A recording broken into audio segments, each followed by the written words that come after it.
cabdiweli maxamed xasan waa wiil yar oo da'diisu tahay 16 jir balse aan haysan hooyo walaalo iyo ehel kale toona marka laga reebo aabihii oo dhimashadiisa xaqiijiyay xilligan cabdiweli waxa uu dhexda u xidhay baadi goob dheer oo uu ku baadi goobayo qaybta kale ee ehelkiisa cabdiweli waxa uu ku soo koray kuna soo barbaaray magaalada Dhahar ee gobolka Sanaag halkaasi oo aabihii keenay isagoo da'diisu xilligaasi jirtay 2 ilaa 3 sano balse cabdiweli hooyadii oo uu xilligaasi aabihii kaga soo qaatay xamar oo uu noo sheegay inaanu haatan garanaynin magaca hooyadii qabiilka ay tahay eheladeeda iyo halka ay ku sugan tahay toona isagoo cabdiweli arrimahaasi ka hadlaya waxa uu ku bilaabay magacay waxa weeye cabdiweli maxamed xasan hooyo waxa igu dhacay aabahay anigoo yar ayuu wuxuu keenay wadanka Boosaaso siiba aniguna aqal ma lahayn meelaha 2 sano ama 3 sano waa jiray aan wuxuu keenay Dhahar wuxuu ahaan jiray wadaadada wareego dadka quraanka ku akhriya markiiba wuxuu gursaday islaanta koorti gursaday ani islaantii ma korin wuxuu ii keenay islaan oo joogta Dhahar islaantii ayaa soo korisay la joogay odagii maxaa la dhahaa Safiya Faarax tooyo abartaas soo korisay ilaa kharasiye intaas soo leekisay odagii islaam buu gursaday islaantii waa odag waa dhintay islaantii anigu odagii xabad ba ku dhacday isagoo wuxuu joogaa magaalo tuulo la dhaho yaka waxa ku taala karkaar oo meel iska fadhiya tooyo niman xabas la oriyay u yimaaday markaas uu iska cid u kacay ay xabad ku dhacday wada ku dhacday halkii baa la qaaday waa dhintay islaantaas oo anu intaas maqlay wax xog ama hayn wax war ama hayn maxamed xasan maxamed waxa uu dhaafiyay ma garanayn waa weynaaday waa koray waxa maqlay islaam buu qabay markaasaan baaditoon soo tagay islaantii waan ugu yimid Ceergaawo islaantii ba markaa waxa ii sheegtay inuu ahaa qabiilkiisu waxa weeye Ashraaf وحنا كي حسني مقع شريف كوحوي محمد حسن شريف محمد حسن شريف حسن شريف حسين شريف عبد الله شريف سالم شريف محمد cabdiweli maxamed xasan waxa uu xogta ugu badan ee ku saabsan aabihii uu ka helay aayadii oo ku nool magaalada Ceergaabo balse iyada lafteedu aan xog sidaasi u badnayn ka hayn marka laga reebo magaciisa qabiilkiisa iyo dhowr kamida caruurtiisa oo xilligaasi xiriir la sameeyay kuwaasi oo 2 kamida ku nool yihiin dalka Canada waxa intaasi dheer ee uu cabdiweli helay ayaa waxa kamida sawir aabihii oo haatan u ah wehelka kaliya ee uu haysto inuu wiilal lahaa tooyo inuu asagu madi ahayo gabar kaliya la walaalahay tooyo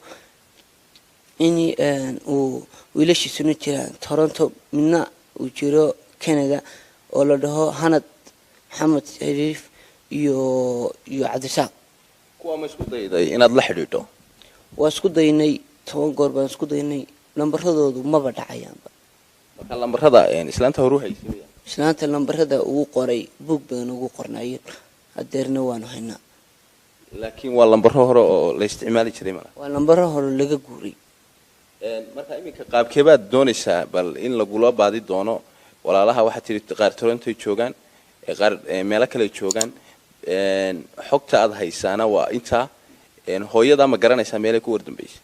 hooyadii sida ila sheegay waxa la yiri hooyada adigoo yar waxba wuxuu kaaga soo qaatay Muqdisho hooyadii magaceeda baan tiriye ma garanay waxba tahay ilaahay wixii ii soo hela ilaahay khayr ha siiyo ilaahay baan baryayaa in la helo ma sha Allah ilaahay baan baryayaa in la helo garamay wallahi sawirka aabahay waxaan ka hayaa sawirkan aabahay iyo waxaan ka helay aayadii baan isisay sawirka waxa laga yaabaa inuu galay 2003 tooyo wuxuu ku galay Boosaaso waxaad ii sheegtaa da'daadu iminka haatan intee jirtaa da'deedu waa 16 jir waayahay hadii ayba ku soo baadi doonaan oo ay ku arkaan ama ku gartaan ama aabahood markay maqlaan ku gartaan xagee kala soo xiriiri karaa waxay la soo xiriin karaan number hooyadii magaceeda waxa la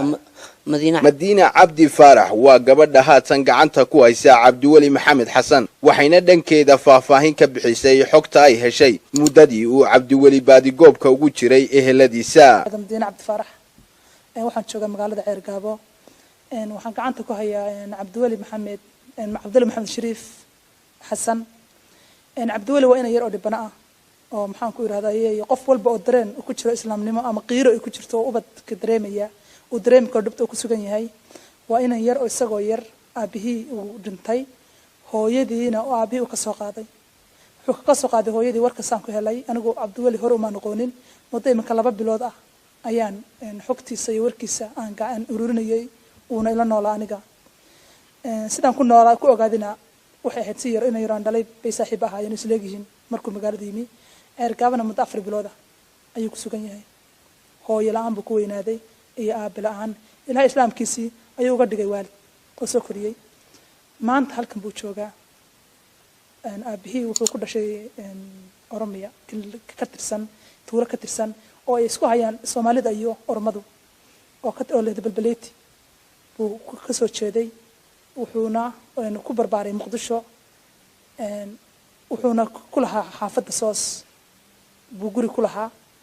oo uu deganaa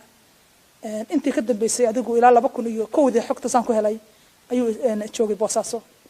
kul anu intan xogta hayno 2005 waa la dilay Cabdiweli anigu gacanta ku hayay minka halkii hooyadiis baan joogaa waxaan ka been umada ka codsanay wixii garanaya aabihii oo aqoon u leh laakiin maadaama qoladiisii inuu ahaa ashraaf oo casaani ka sii ahaa baan xogta ku helay walaalihii Hanad Maxamed Shariif Xasan oo jooga Norway iyo Cabdirasaaq Maxamed Shariif oo jooga Toronto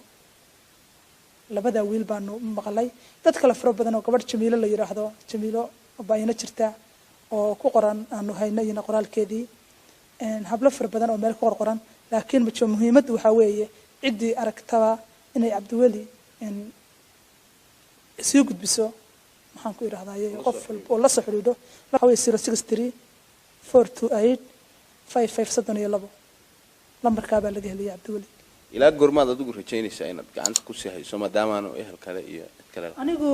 Cabdiweli maadaama ehel kale lahayn oo anigu imka aan gacanta ku hayo waxaan rajaynayaa inta waqti ka imanayo ama dadkiisa laga helayo inaan gacanta ku hayo Cabdiraxmaan Axmed Ilsar Star TV magaalada Ceergaabo.